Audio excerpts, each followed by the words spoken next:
You're listening to the audiobook version of Then Who Am I Related To by Love Kurt on Tumblr and AO3. It's Thanksgiving 1990. Shit inevitably goes down at the Wheelers' dinner table. He'd been home for less than 48 hours, and Mike was already itching to get back to Indianapolis. He'd forgotten what it was like to have a curfew. He'd forgotten what it was like to share a bathroom with multiple females. He'd forgotten what it was like to not have an individual landline. He'd forgotten what it was like to sleep alone. He'd forgotten what it was like to live in a small town and therefore be unable to go to a random shop and use his fake ID to get liquor. He'd forgotten what it was like to have to sit down at family meals and listen to his dad rant about the AIDS epidemic and how fags were ruining America. He'd forgotten what it was like to live a singular mile away from him and to not be able to do anything about it. To put it simply, home didn't feel like home anymore. Which was why it was so strange that Mike was in the kitchen, helping his mom prepare Thanksgiving dinner. Well, one dish for Thanksgiving dinner. Mike had volunteered to make the mashed potatoes, and for some fucking reason, Karen had let him. He'd felt badly for her and was surprised when she accepted his help so willingly. It made sense, though, since Karen was always the only one making the food, as Holly was still a kid, Nancy couldn't cook for shit, and Ted couldn't be bothered to lift even a pinky finger. Besides, he had a decent understanding of one specific recipe he'd learned a few years ago. So, as simple as mashed potatoes were, Mike figured his help could take a small burden off her shoulders. It also helped him to avoid the urge to go up to his room and drink whatever alcohol he had left in his bag until he saw double. He'd been on a good streak. 12 hours. 12 whole hours. The last time he'd had anything was when he'd first arrived in the driveway of his childhood home a day prior, taken a swig of vodka from one of his many flasks, shoved a piece of gum in his mouth, and vowed to himself that he'd never drink again. And so far, he'd kept to his word. "Mike, can you call the others and set the table for me?" Karen asked from where she stood at the stove, whisking the dark brown gravy in a saucepan. He pulled the hand mixer he'd been using out of the pot, resting it on its side on the counter. He took a few steps toward her and peered over to the saucepan, the scent of pure sodium and chicken broth meeting his nostrils and bringing a smile to his face. Being away for so long gave Mike a much stronger sense of appreciation for his mom and all she'd done for him growing up. He definitely took Karen's cooking for granted when he was a kid. He missed eating food that wasn't boxed mac and cheese on a regular basis. "You're doing an amazing job, Mom," Mike said, surprising himself with his own words. Karen looked up at her son with an even brighter smile than his own, her eyes lighting up with the kind of joy that he hadn't seen from her in a long time. "Oh, thank you, sweetie. You've been a really big help, too," she replied, and reached up and brought her hand to his cheek. Mike leaned into the touch before lightly shaking his head. "They're just mashed potatoes. You made a fucking feast." "Language," Karen habitually reprimanded, smile noticeably remaining on her lips. Yeah, Mike chuckled, sauntering out of the kitchen and into the foyer. He took a deep breath before bellowing, "Dinner's ready, y'all!" He headed back into the kitchen to grab the dishes, and fixing the place settings on the dining room table. Once everything was in position, the Wheeler family pulled their chairs out and sat down, Ted at the head of the table, Karen and Holly on one side, and Mike and Nancy on the other. The next few minutes were madness as everyone loaded their plates with food that they knew they'd have leftovers of for the next week. Karen cleared her throat, folding her hands as if saying grace was an everyday thing. Mike couldn't even begin to recall the last time he'd prayed. Wait. Actually. "Enough. You've done enough. Please, God, help me wake up. Jesus, Allah, Yahweh, whoever the hell you are, if you even exist at all. If this is real life, please kill me. I can't live like this." Yup. The last time he'd prayed was in March. The 22nd of March, to be exact. Mike may have sought out this memory on his own accord, but now he had no desire to remember it anymore. Fuck, why didn't he bring his flask with him to the table? Oh, right, because he'd promised himself that he wouldn't drink again. "Dear Lord, bless the meal we are about to receive," Karen began, and Mike shut his eyes tightly, shielding his face with his interlaced fingers. "Thank you for this time spent with all three of our children together under one roof. Thank you for keeping them safe and protected while they're away at school. Please watch over them as they return for the last few weeks of the semester. Amen." Amen, Ted and Holly repeated, and Mike took note of the fact that he and Nancy were the only ones that hadn't said amen out loud. Weird. Mike felt Nancy's foot nudge his, and he realized that the prayer had ended and he still had his head in his hands. He could have easily fallen asleep like that. Yet, here we are, baby. Time flies when you're blackout drunk. Feeling a little uneasy at the idea of Elvis Kukin's voice infiltrating his thoughts, Mike shifted his gaze back to his mom in order to engage in the small talk that was currently happening. Hopefully the conversation at the table wouldn't veer too much into how school TM territory, because Mike wouldn't have much to say. He was still trying to figure out how to announce the fact that he was most likely going to be dropping out of college at the end of the semester. And he wasn't even near ready to explain the reasons why he was doing so. How could he even attempt to explain?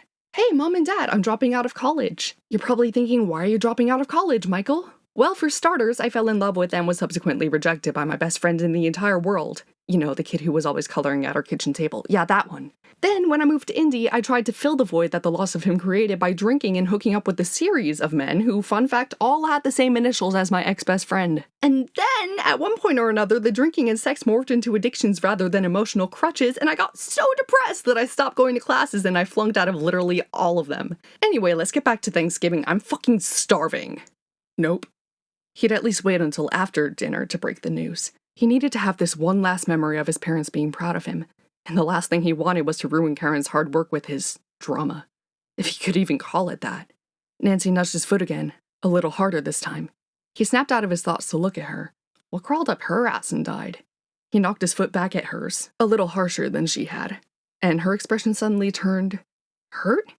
What did Nancy have to be hurt over? Oh no. She was probably just trying to help him come back to reality. Ever since the events of the Vecnapocalypse, she'd become very familiar with his spontaneous mental dissociations. He moved his legs so their feet met gently, an apology for snapping. Silently snapping, but still. Nancy met his eyes and offered up a light smile. Forgiveness. Everyone doing okay? Everyone has something to drink? How's the food? Karen addressed the table, and everyone nodded, unable to speak. Mike felt like he was in a restaurant and the waiter or waitress had just approached his table as soon as everyone had a bite of food in their mouths. It was almost like they did it on purpose. Everything is delicious, Mom, Nancy reassured her mother. The mashed potatoes are exceptionally good. Oh, thank you, Nance. The corners of Karen's eyes crinkled as she took the compliment. But I can't take credit for the potatoes. Those were all your brother. Mike? Holly balked at her brother from across the table, her eyes wide. I didn't know you could work a stove. The rest of the Wheeler family laughed, and Mike placed a hand over his heart as he feigned offense. Hey, I know my way around a kitchen. Okay, maybe he was exaggerating a little bit. Time to backtrack. Well, all the recipes I know are pretty basic, but that was because... Mike felt his stomach twist and contort at the next word that was about to come out of his mouth. A name. His name. He hadn't spoken it out loud since. Please don't go. Hear me out. Will, you've got to believe me. Well, I don't, Mike. I don't believe you. Because, Nancy prompted, leaning towards her brother slightly and placing a tentative hand on his shoulder. She didn't know anything about what had gone down in August. Or did she? Will probably told Jonathan, and Jonathan probably told her. Maybe it was a good thing that Nancy knew. She clearly didn't hate him, or else she wouldn't have put a moral support hand, TM, on his shoulder. All the dots in his head connected, the more Mike thought about it. Nancy had called to check in on him multiple times throughout his first year at the University of Indianapolis. Granted, he was usually busy, drinking, hooking up with a guy, drunkenly hooking up with a guy, or going to class sometimes, and as a result couldn't talk for long. But she seemed a bit curious about his love life and well-being during what was supposed to be pleasantry-filled, surface-level conversation between siblings. He never told her much, but maybe that was the key.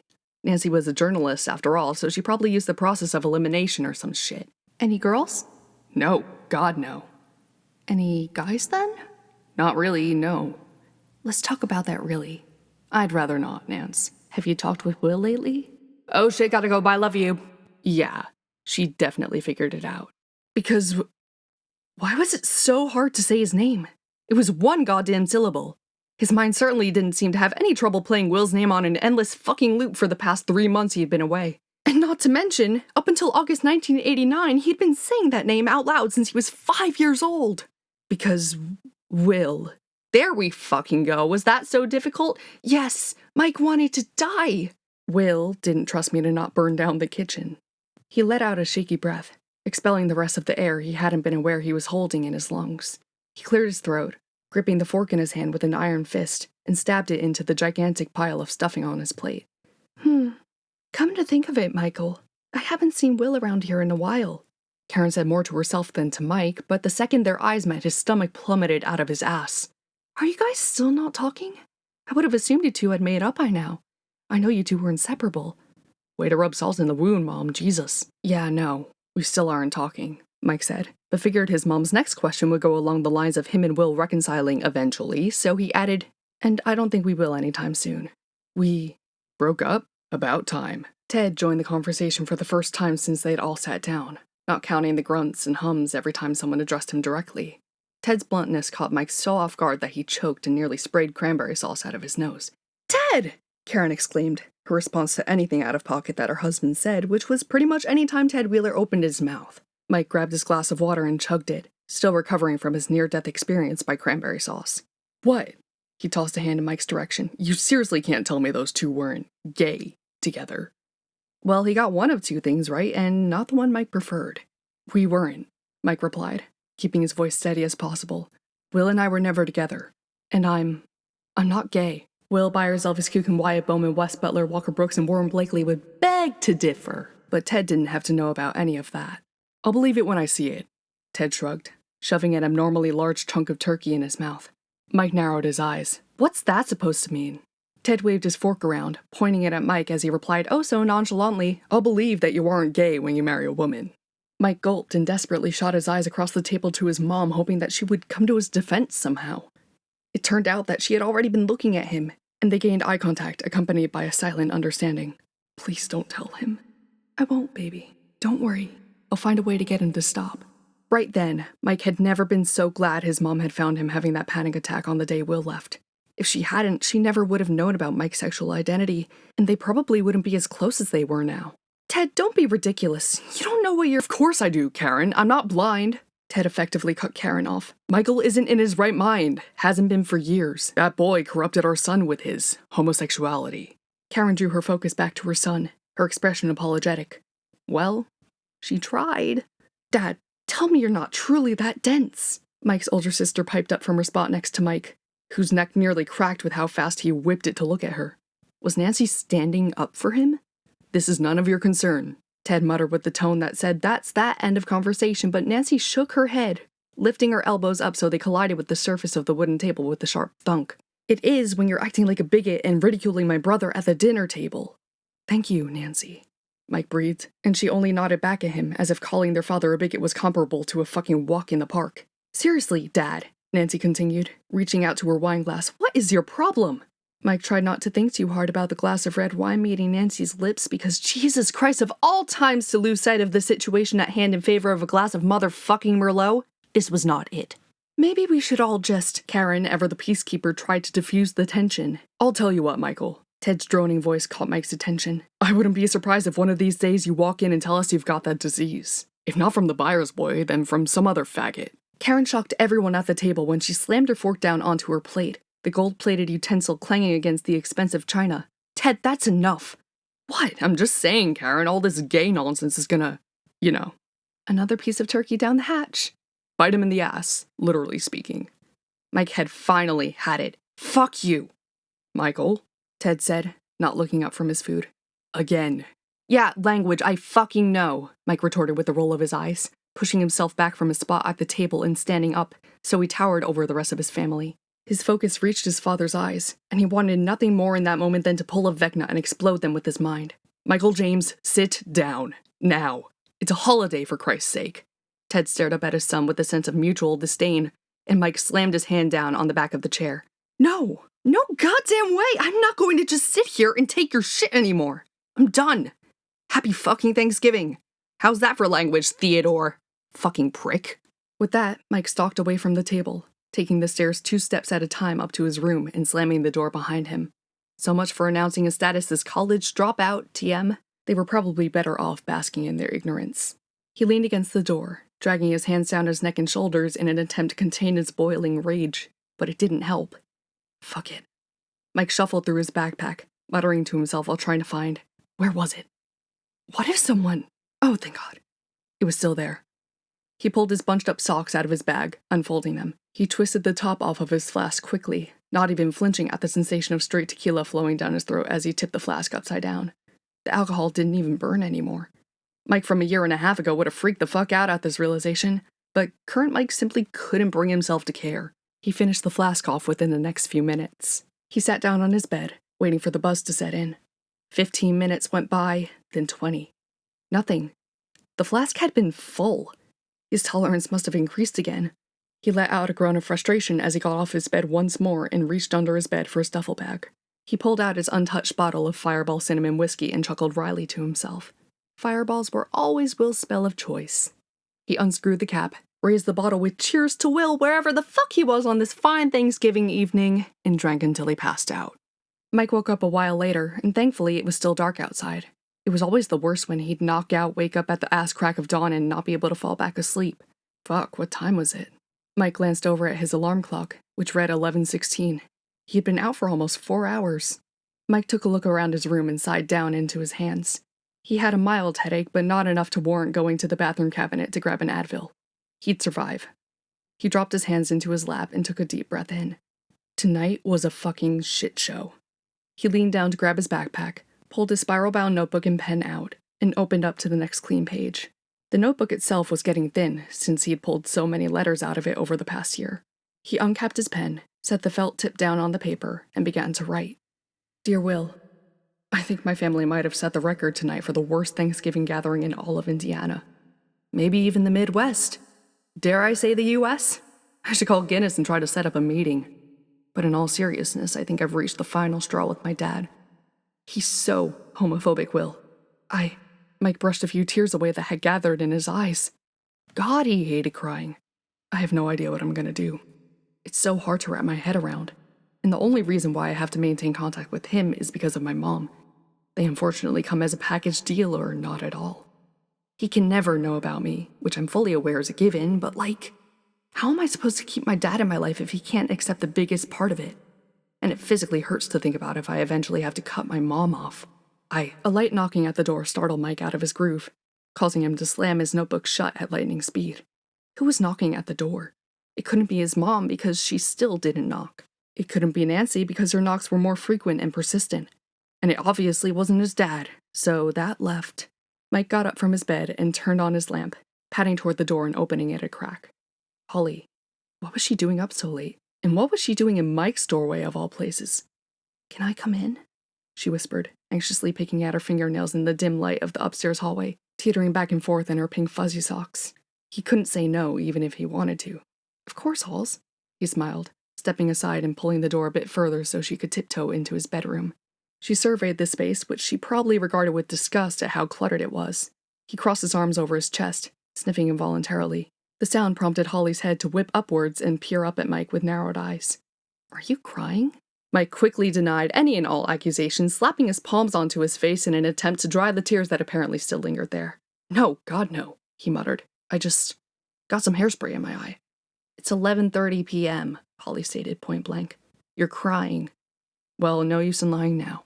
You caught me, he confessed, and Holly crossed her arms with a satisfied expression plastered across her face, as if to say, I told you so. Is it because of Dad? She asked, and Mike slowly nodded in confirmation. Kind of, yeah, he said, walking back to his bed and sitting on the edge, patting the spot next to him. But I don't want you to worry about this kind of thing. I'm 10, Mike, Holly said as she sat down beside her brother, whose eyes went wide at that absolutely batshit insane fact. Only 1 year younger than you were when everything started with the Upside Down.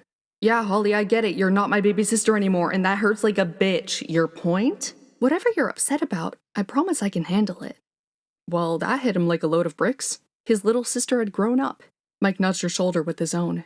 When did you become so wise and well-spoken? He teased. I have a kick-ass big brother to look up to. Holly smiled back up at Mike, and his heart sunk a little bit. He's going to be a famous writer someday. If only she knew the reality. Mike shook his head, shifting back a little bit in order to face her completely. First of all, I'm not kick-ass. I'm an idiot on steroids. Second of all, you're being way too nice to me when I absolutely do not deserve it. And third of all, fuck shit bitch ass twat. See? God didn't smite me dead, Holly replied, as if she'd had that locked and loaded in her mental arsenal, ready to use on the day that her brother scolded her use of profanity. Mike burst out laughing. The two younger Wheeler siblings relished in the moment before the mood shifted once more back into its darker, melancholic state. I stand by my original statement. You are kick-ass, and I look up to you, Holly confessed, her eyes focused on the wall in front of her. She reached out for his hand, and he looked down then. His hands really were giant. Will wasn't kidding. Well, you shouldn't, Mike replied, his voice low. He reached over to his nightstand for the fireball bottle, taking a swig to try and prove his point. Why not? Did she seriously not get it? Because I'm drunk right now and have been since March, he wanted to say. But he couldn't. That was too much to unpack right now. So he told her a partial truth. Because Dad was right. Right about what? That I like guys. A beat of silence followed, the air thin as Mike's will to live. What's wrong with that? His sister asked, And he huffed out a sigh at her innocence. She probably had no idea what he and their dad had been talking about earlier. He debated ending the conversation right then and there, but if he knew one thing about Holly, it was that she was headstrong like no other. I like them romantically, Holly. Another pause. Oh. Yeah. Oh. Mike went to take another sip of whiskey, but then Holly said something that made him choke on air before he could. Is it actually Will? God, Holly, he exclaimed, setting the bottle down as he glared at her. What the hell? I'm sorry, she raised her hands in surrender. It's just, I thought you were just lying to Dad as a cover. Mike shook his head. So you two never dated? I loved him. Still love him, Mike admitted. But we never... He broke my heart. I'm so sorry, Holly said, and lifted a moral support hand, TM, to his shoulder. Mike had never felt so relieved that Ted hadn't gotten to her yet. There was still hope. It's fine, Mike said, practically on default, and Holly frowned in response. Not really. She looked down at her fidgeting hands, something they had in common with one another. You've been sad for a while now. I can tell. Yeah, well, I deserve it, he shrugged. But that only made Holly's grip on his shoulder get tighter. She evidently wasn't planning on letting this go anytime soon. No, you don't. Mike, you deserve so much. Forget it, Holly, okay? Mike snapped then, shoving her hand off his shoulder in a quick burst of anger that came and went in a second. I did this to myself. Fuck. Just go away. Okay. Holly hesitated, getting up and walking towards the door. Mike didn't want her to go, but he'd scared her away. He'd done the same thing with the rest of the party. They'd called him the other day, trying to make plans to hang out over the long weekend. When Mike asked if he would be there and they said yes, he'd snapped and said, I don't know why the hell you're even asking then. His friends knew that he and Will had ended things on a terrible note, but Mike's response was totally unwarranted, and he knew it. Mike regretted his words the second they came out of his mouth, and right now he felt like he was experiencing déjà vu. Good night, Mike. Please know that I'm here if you ever want to talk. I hope things get better for you. Mike lowered his head down onto his pillow and waited for Holly to close his door before whispering a quiet and remorseful, Me too, kiddo. You've been listening to the audiobook version of Then Who Am I Related To by Love Kurt on Tumblr and AO3. I think this is pretty much it until Don't Blame Me, so I think if I'm remembering this correctly, I think we're going to start with Don't Blame Me next. I'm so excited. Oh my god. So yeah, stay tuned.